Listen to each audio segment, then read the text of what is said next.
नमस्कार, स्वागत है आपका पहाड़ समाचार में। ये रुख करते हैं अब तक की बड़ी खबरों की। और बड़ी खबर आ रही है विकासनगर में, जहां पर कांग्रेस के नेता एवं उत्तराखंड सरकार के पूर्व कैबिनेट मिनिस्टर नववर भात ने आज एक वीडियो जारी कर कहा कि मोदी सरकार द्वारा 1 वर्ष की उपलब्धियों का बखान किया जाना बेहद दुर्भाग्यपूर्ण है और भी अनेकों सवाल उठाए। आइए जानने के लिए देखते हैं ये रिपोर्ट हमारे संवाददाता आरिफ हसन के साथ। भारत वर्ष में भाजपा की दूसरी सरकार अपने 1 साल का कार्यकाल पूरा कर चुकी है और उन्होंने अपनी उपलब्धियों का बढ़ चढ़ के बखान भी किया।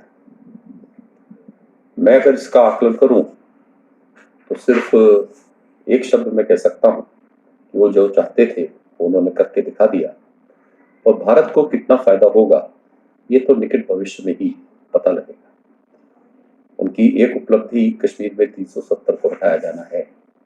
इससे पहले वो उत्तराखंड, हिमाचल जैसे राज्यों का विशेष दर्जा जो प्राप्त था उसको हटा चुके हैं।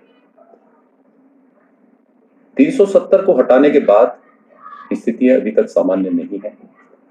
अगर स्थिति सामान्य नहीं है तो ये मानना पड़ेगा कि वहां कुछ ना कुछ जन आक्रोश की आकांक्षा केंद्र सरकार को है। उनकी दूसरी उपलब्धि नागरिकता कानून को लेकर है।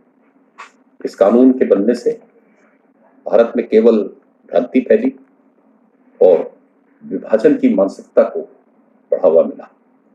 इससे कोई भी ऐसी चीज नहीं प्राप्त की जा सकी जिससे कि इस उपलब्धि का वर्णन किया जा सके। एक उपलब्धि उनकी राम मंदिर की है।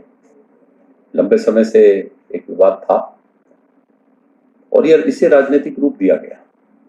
ये भी एक विभाजनकारी राजनीति ही थी जिस का असर बहुत पहले पड़ चुका था और अब जनता में उसके प्रति कोई भी उत्सुकता नहीं बची।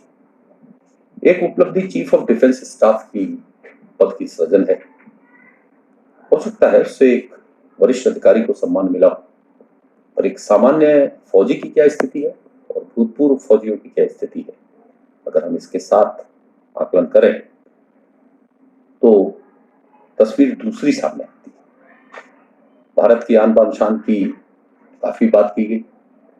अभी तो 195 दिन से कोई विदेशी दौरा नहीं हुआ है, पर यह आन बान शान किस चीज से बढ़ी? क्या उन मजदूरों के चलने से बढ़ी जो गर्मी में सड़क पे पैदल चले और जिन्होंने बड़ी संख्या में अपने प्राणों की आहुति दी, या उससे बड़ी जो धार्मिक विभाजन का आरोप इस भारतवर्ष के ऊपर लग गया, जिन्होंने हमेशा विश्व में एक परिवार की बात की थी, वो आज अपने ही देश में 2 किस्म के परिवारों की बात कर रहे हैं। हाँ, उनकी एक उपलब्धि है कि अगर असहमति की आवाज उठे तो उसे कुचल दिया जाए, दमन का सहारा लिया जाए। वो किसी दूसरे से की बात को सुनने के लिए तैयार नहीं। कोरोना का संकट आया, एक अनसाइंटिफिक अप्रोच अपनाई गई, जल्दबाजी में काम किया गया और उसके बाद 40 दिन तक की देरी कर दी गई। 40 दिन तक वो लोग कोरोना इन्फेक्टेड एरिया में रहे।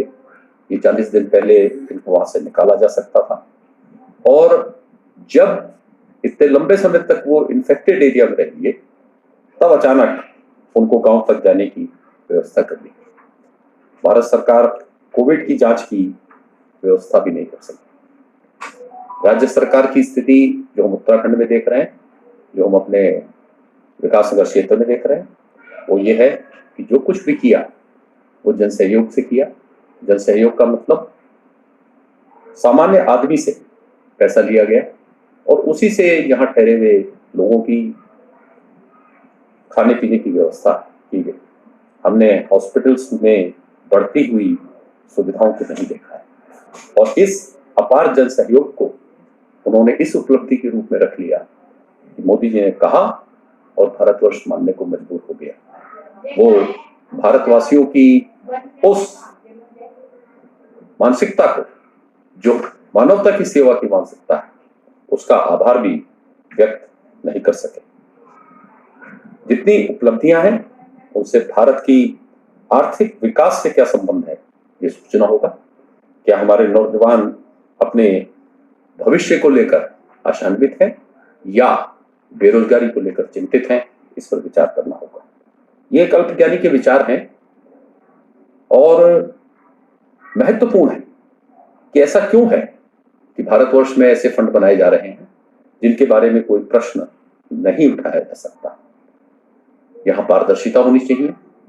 ये हर जन सामान्य का अधिकार है कि वो जिस चीज के बारे में चाहे जानकारी प्राप्त करे, और एक पारदर्शी सरकार, एक ईमानदार सरकार इस व्यवस्था को नकार